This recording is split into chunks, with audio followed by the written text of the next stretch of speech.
Like, I get nervous talking to people. I'm kind of shy. Like right now? Kind of.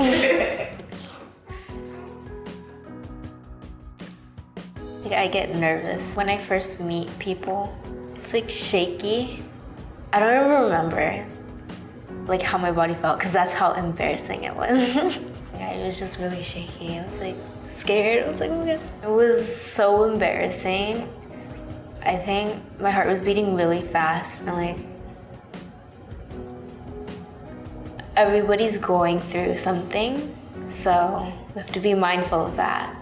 The advice I would give is to not worry about it so much. It's not as embarrassing as it seems. I've been doing yoga for a long time. It makes me feel calm. I love the breathing and how like different breathing exercises can make you feel like different. Yoga is a part of my life.